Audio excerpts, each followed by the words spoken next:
Hello, everyone. Welcome to this new syllabus of and new episode of strategic planning of branding. In this chapter and in this unit, we will be try to understand that what is strategic planning, why we do strategic planning in branding, what is brand, and what is the role of strategic planning in branding. So all these things will be tackled in this particular unit, and we will go one by one, step by step to all the definitions, and not only definitions, but a lot of examples related to strategic planning and branding.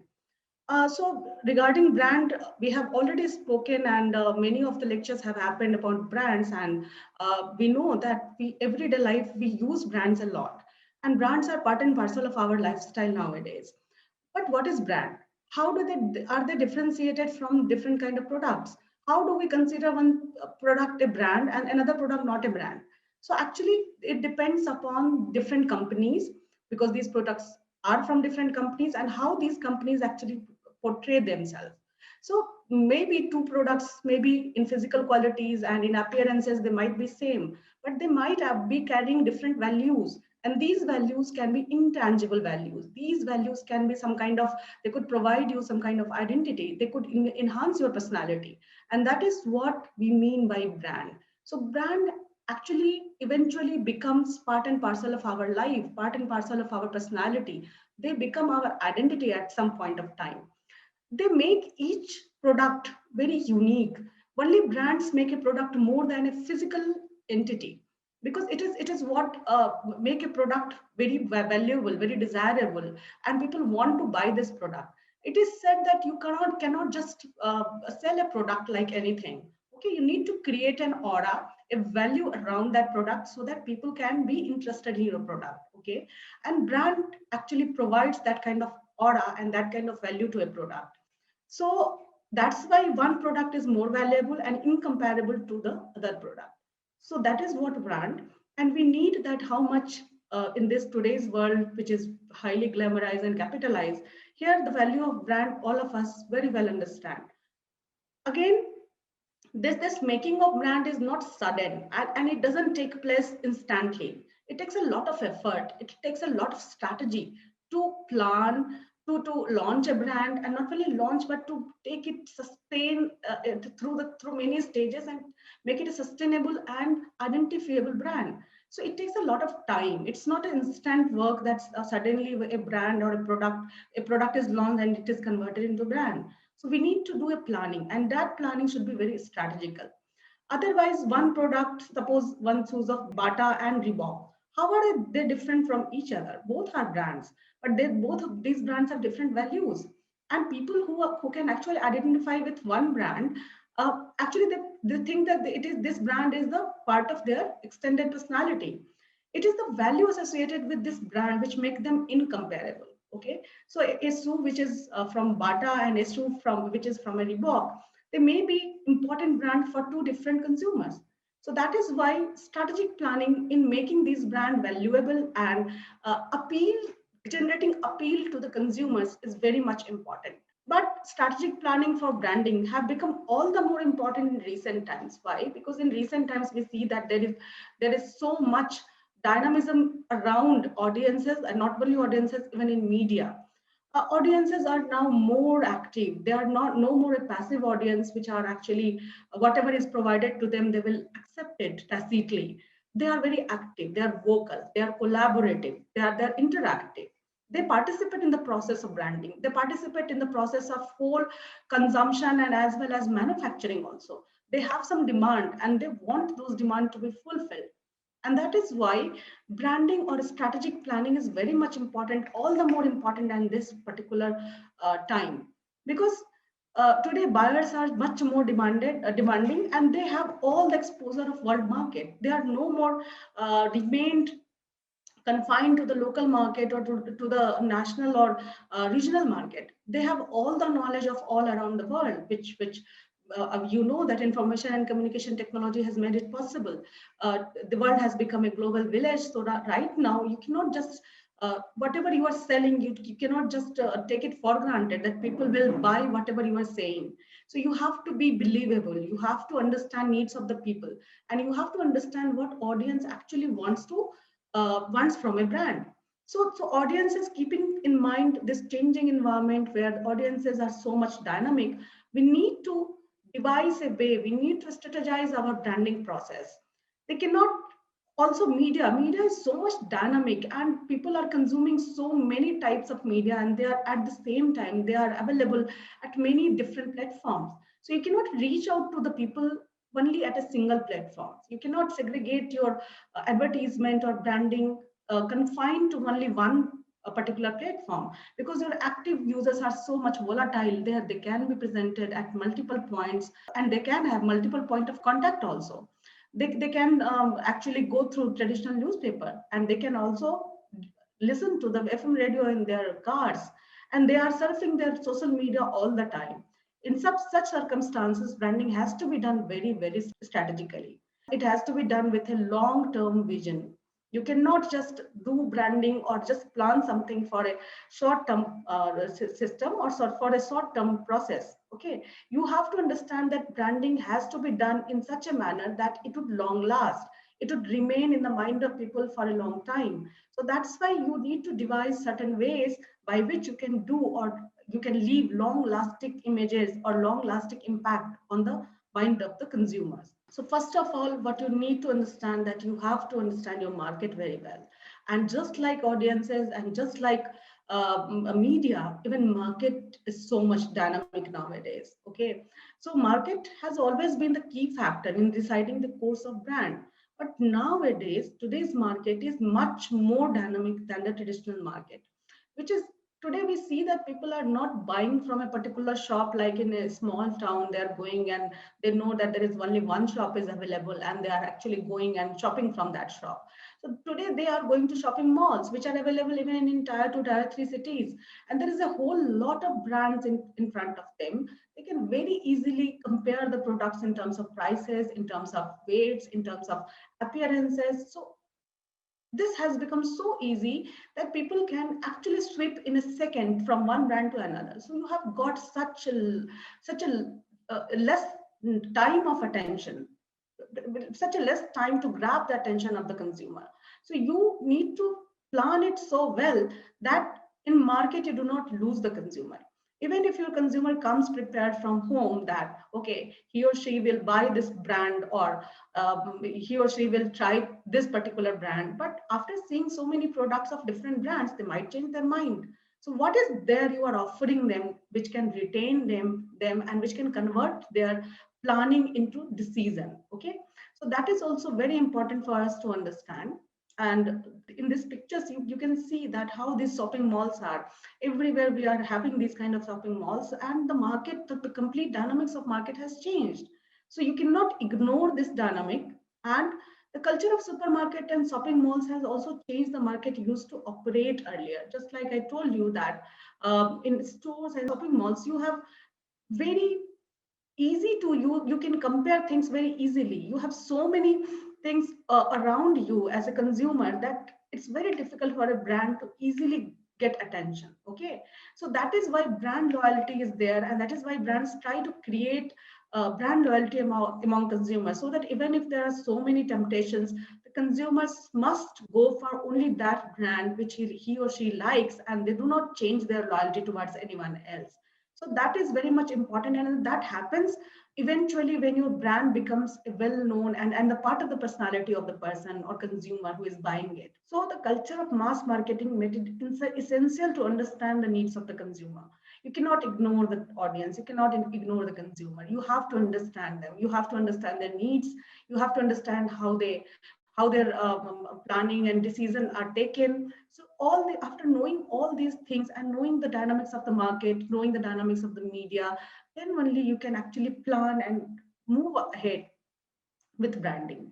So the traditional form of brand building, when a super product synonymous to the brand used to be launched, followed by its distribution and promotional activities, which would ultimately convert it into brand loyalty, is now defunct. Okay, so the traditional way of brand building is no more working, because here there is involvement of everyone in the branding. It's not that somebody has devised a plan and this plan has to be implicated, and the person who are distributors or retailers, they have no role to play. Nowadays, even distributors and retailers are very great players in establishment of a brand. So suppose you are going to a place and you are actually in a shopping mall, you decided to okay buy something, and retailer or someone salesman or sales girl, she influences you and tells you that please try this brand, this is very good, this is new, but it is comparably lesser in price, and you can always get a better result out of it. So they can, at the last moment of purchasing, they can influence your decision. And that's a great I would say that influence, because that can happen anytime. So you need to take into consideration all these people who are involved in the chain of this selling. Okay, so distributors, retailers, all are now players in the game of branding. Okay, so distributors brand are major problem of today's market, which provides cheaper alternatives of the branded products. Because you know that we have this example of Chinese product as alternative of branded products, and which is the biggest competitor of iPhones in the market, because iPhones say with the same features you have cheaper mobile phones available in the market, and people are buying it and people are satisfied. So we have very good example of such branding available in the form of Chinese products as alternative of branded products. We have people who buy Chinese mobile with the same features of iPhones at a much cheaper rate, and it is good for their pocket. They have aspirations to use all kinds of varieties and all kinds of facilities available in iPhones, but they cannot afford it. But Chinese phones, they can afford it, and that is good for not only for their pocket but also for their use. This market today is very, very dynamic, which needs to be understood before planning for branding, and you have to be very sensitive towards understanding this market. Again, we need to understand that how to design market-driven branding strategy. It is not that only by understanding market will not lead you towards anything. So next segment is designing market-driven branding strategy. So market-driven branding strategy is what we do after understanding the market, after understanding the role of market, demand of market, and different diversity of the market. Okay. So actually designing the brand strategy, the consumers as well as market must be taken into account. If a product of a famous brand is launched in the market, it should be taken care of that it is meaningfully different from the other similar product. Otherwise, the very beginning of branding would be flawed. Because if you are launching something and if you are saying that this product is unique and it will provide you so many things, so it must be different from already existing products or already existing brand. So what new element you are providing them, that's very important to understand. So we have so many examples of such brands, like when Promise toothpaste came, it said that it's a toothpaste with clove oil, and that played very well, because clove oil is a gharelu nuska. It's a kind of nuska which our grandmas used. So we know that clove oil are very good for our teeth. And using it in a toothpaste, it brought the magic. And it brought the magic. It made Promise toothpaste known for clove oil. And no one else could use this kind of technique and this kind of strategy for branding. So similarly, Close Up, it came with an idea that it's a toothpaste with a mouth freshener.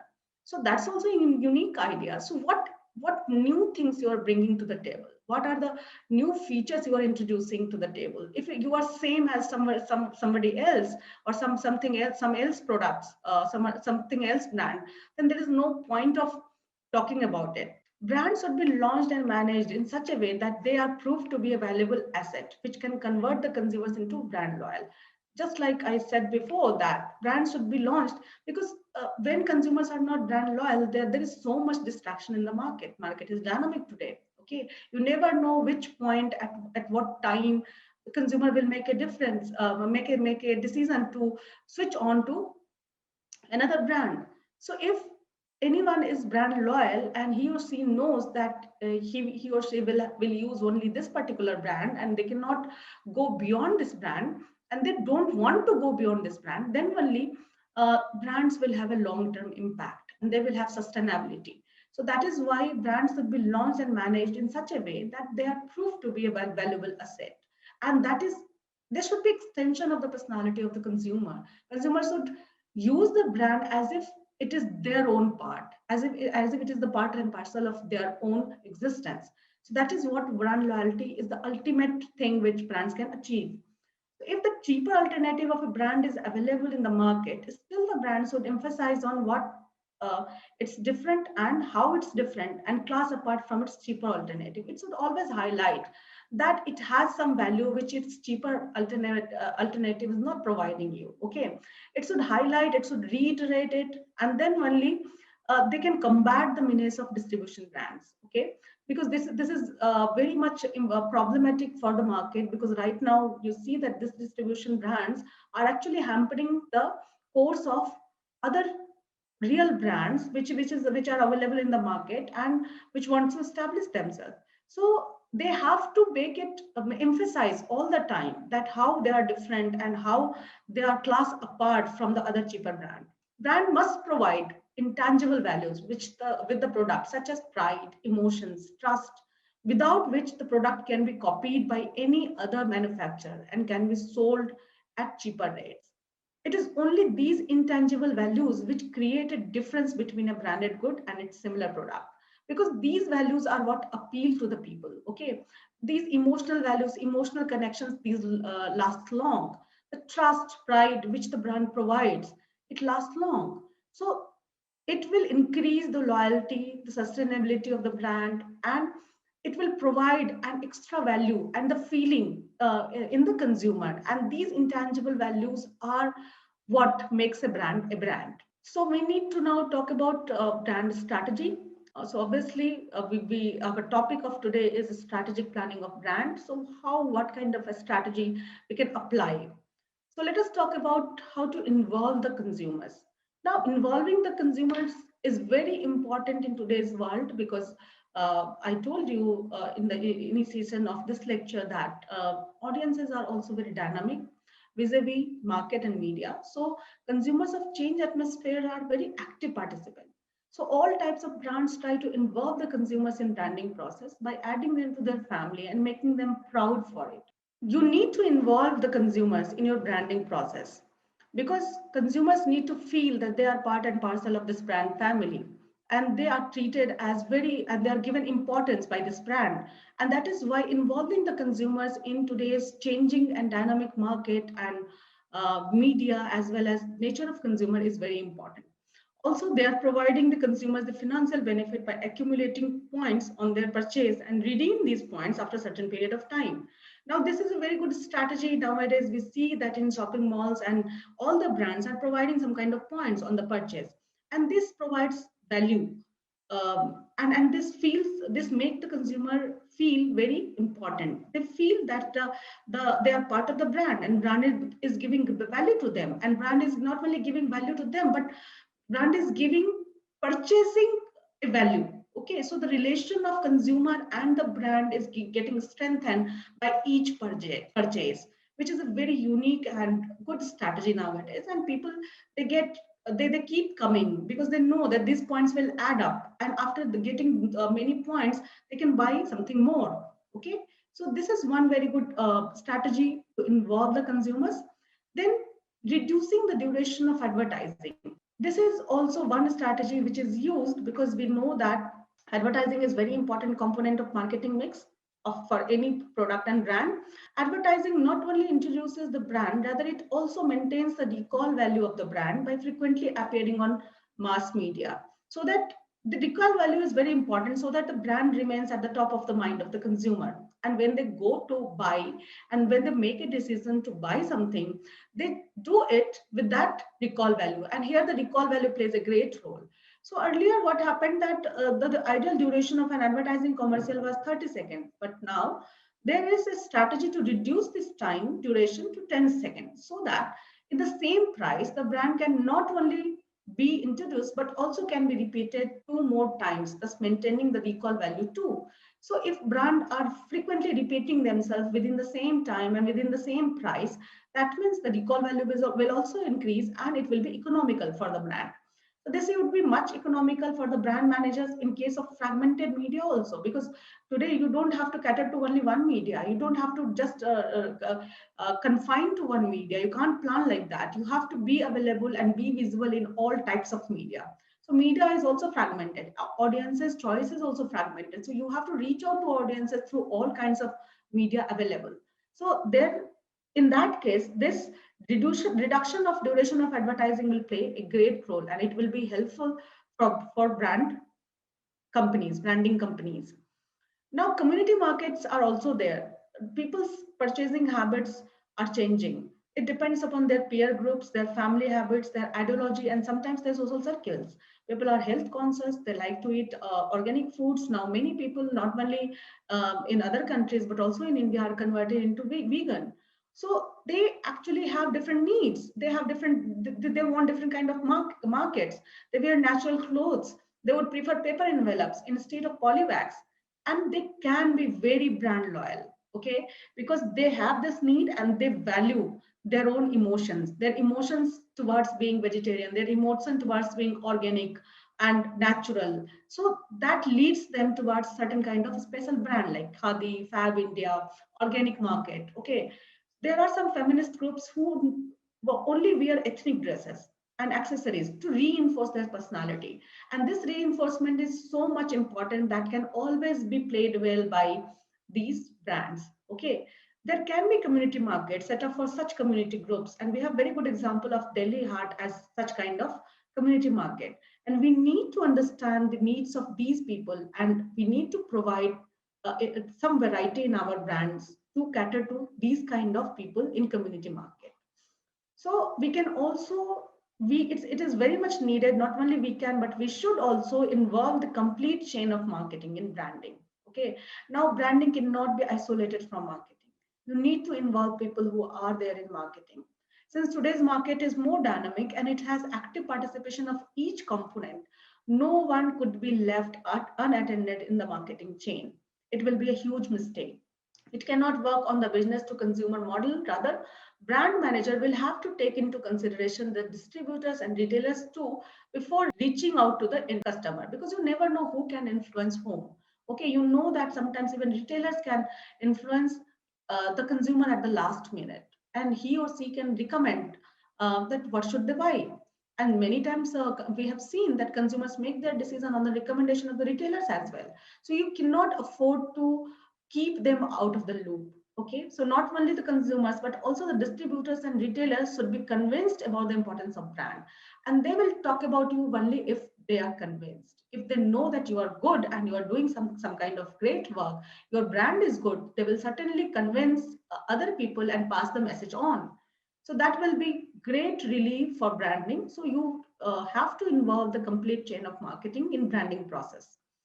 Then creating brand inverse is also very important because brands are made due to vision with strong emotional appeal and cultural roots. They are because people believe in them. People believe in brands. People believe in such certain things. There are still some people who are so much brand loyal to Bata. Okay, there are elderly people who do not go anywhere, even if so many high brand and international brands have come to the supermarket. They are still loyal to Bata because they believe in them, because they have certain emotional appeal, attachment to the brand.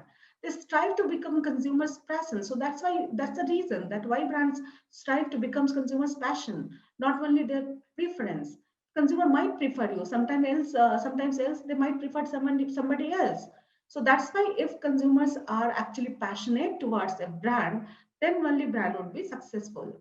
They try to create their own universe by giving the consumers an unforgettable experience. So if, and we have so many examples of international brands which are not only providing you goods, but they also provide you experience. uh, this is culmination of any brand, creating a brand universe. Okay, this is culmination of any brand. We have examples of Starbucks, Google, Amazon, which are creating such universe by providing experience to their consumers. Okay, so people love to go to Starbucks not only for their coffee but for the experience they provide. Similarly, we have Adidas, Google. People love their office environment. People love their services. People love the way they reach out to their consumers. So not only product, but they also make available spaces, places to relax and cherish the moment. So that's what is very much important in creating brand inverse. Then we cannot forget about brand architecture. Whenever a brand grows, it tends to improve its portfolio by launching new products, new brands, or increasing product lines. This is how a brand grows. Okay, brand cannot remain stagnant for a long time. And if it will be like that, then it will lose its charm, its visibility, its appeal. So it tends to improve its portfolio. It tends to add something new in its own product line.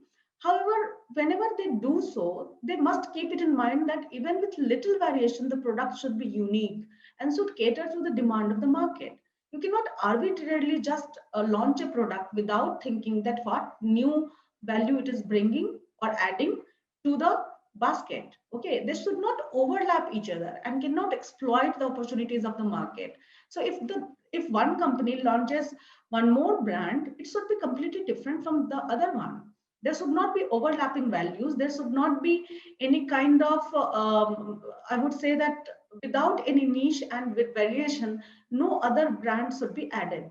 So all these required good brand architecture. You need to plan, you need to think about it, that what is the need of the market, what people actually want, and what variation you can bring out in the brand. So brand extensions should be done arbitrarily without proper structuring and planning. Otherwise, it will lead to futile exercise. Without proper structuring or without proper planning, if you are launching any brand extension or you are launching any other brand, the whole exercise will go in vain. So there are two scholars who said that brand architecture specifies the role played by the brand and the relationship among brands in different product market brand context. As per the definition of brand architectures, there are two important aspects of architecture: roles played by the brands and product market context roles. So these two aspects are very important. Why? Because roles played by the brands, basically we need to understand that there are four roles which actually brands, which are actually highlighted by Kotler and Keller, which are flanker brands, cash cows, low end entry, and high end prestige. So flanker brands are those which are launched to counter the competitive brands and simultaneously protecting the core brand in retaining its position in the market. So these are the brands. We have example of Ariel and Surf as stiff competitors. Okay, so they have.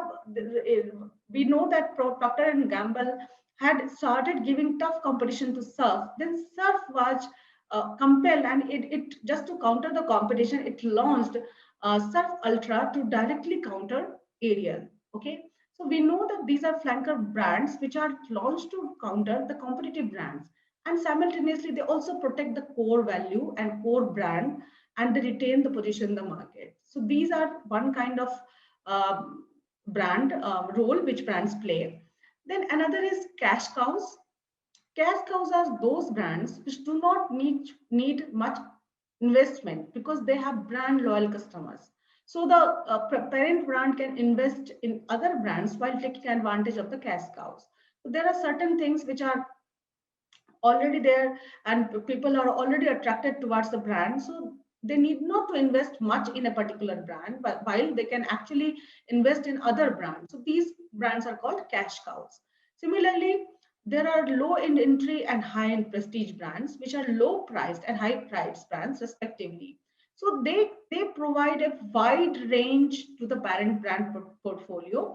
The low price brand can be used to attract the consumers, and once they are hooked, other high priced products could also be sold to them.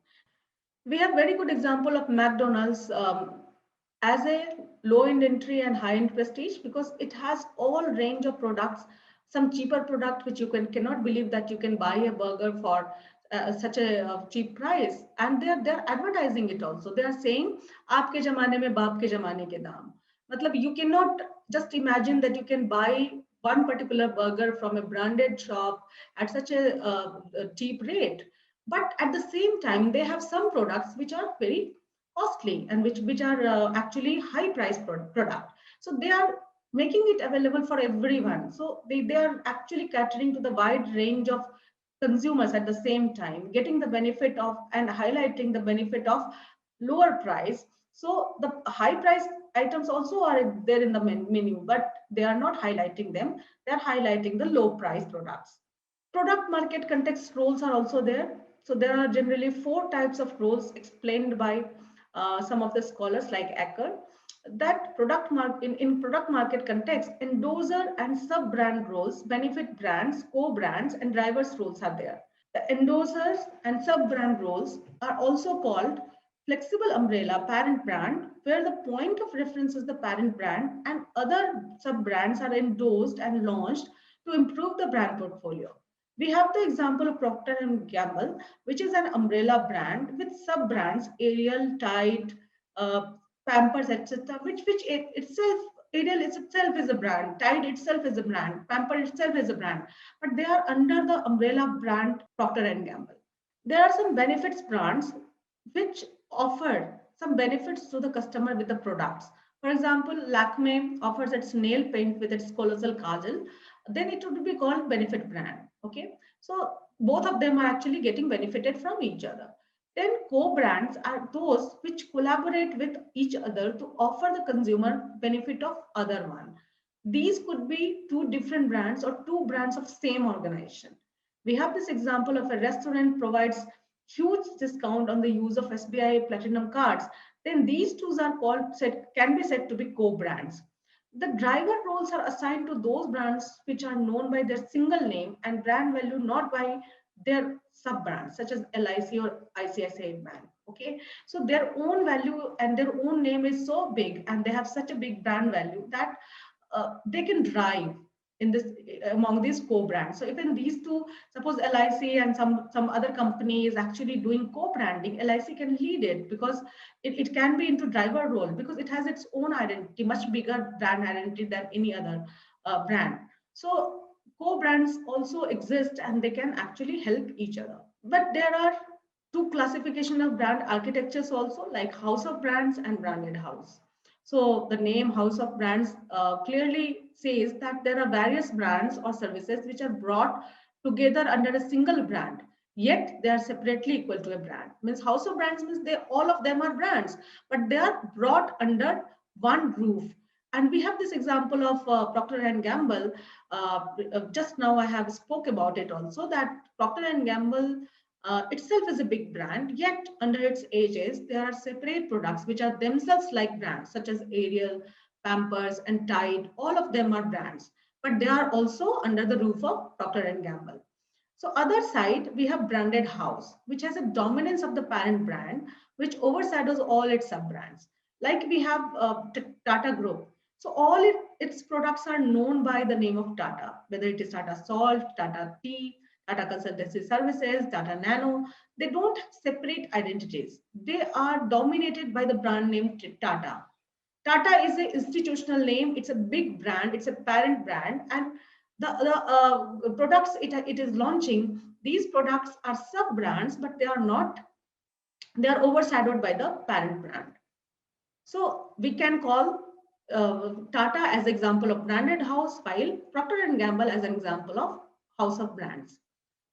So we have a classical example of branded house. It can be shown in this table. We have house of brands and branded house, product brand, source brand, line brand, range brand, makers brand, endorsing brand, flexible umbrella brand, and master brand. So this table makes it clear that how different variety of house of brands are there and how branded houses are there. We can have a case study also. There are many cases studies, although where we can try to understand it by a case study. Although there are many case studies where we can see how strategically the brands improve their portfolio and gain profit. Two of these case studies I can present it in front of you. One is very unique case study, that is BMW and Louis Vuitton. In first glance, these two brands do not look closer to each other because both of them actually dealing with completely different kind of products. But among these two, one brand is car manufacturer and the other is designer. But they have something common or complementary to get benefited from each other. And what is that? That commonness is the business of travel. Both of them are engaged in the business of travel. One is car manufacturer BMW and luggage lines of Louis Vuitton. So both are traditionally established luxury brands with high credibility and craftsmanship. We all know that how big name BMW is and how Louis Vuitton is a big name, and both have such a great credibility with each other. And then they have this craftsmanship also. This makes their co-branding strategically possible. And we have example of advertising which came up when they actually collaborated as a co-brand. So as part of this strategy, BMW created a sports car, BMW i8, for which Louis Vuitton designed an exclusive set of 4 pieces of suitcase and bags, which could perfectly fit into the car's rear self. This was such a complementary strategy in terms of price, design, quality, and of course branding that the customers welcomed it overwhelmingly. And both the brands earned huge profit out of it. So two very credible brands, well-known brands of world, they are coming together and they are providing a one in a lifetime experience to their brand, to their lovers, to their loyals. Then certainly this was going to be loved by the people. So this was a unique exercise and unique experience and advertisement designed by these two co-brands, BMW i8 and Louis Vuitton. Then we have the second case of Levi's and Google. We know that innovation is the key to success. We could not guess that denim brand Levi's could any way collaborate with biggest search engine Google. Nobody knew that. Nobody thought about it. That how could Levi's and Google could get along? How can they collaborate? But when they did team up, it was unique and unthinkable. Means it was such a unique advertisement with which they came up. Levi's entered the wearable technology field with Google. It designed a denim jacket, which is interactive, made for the cyclist who can't answer to the phone calls while riding. This jacket allowed them to respond while riding without stopping themselves. So it was code-named as Project Jacquard, which allowed the commuters to answer their calls by only lightly tapping on or sweeping a sleeve on their jacket. They can easily access a map or switch on or change the music while riding without any danger. It is unarguably very innovative. So this collaboration was some kind of innovation. It was pleasure to see that how Google and Levi's came together to bring up such kind of experience, and I could say that facility for the bikers or cyclists all over the world. And it actually people loved it. This kind of collaboration was an innovative collaboration. This was also one very important case study related to co-branding. Uh, Thank you. I hope you have got all the point of view and aspects of strategic planning in branding by attending this lecture. This is Archana Kumari, Assistant Professor, Department of Mass Communication and New Media, Central University of Jammu. Thank you.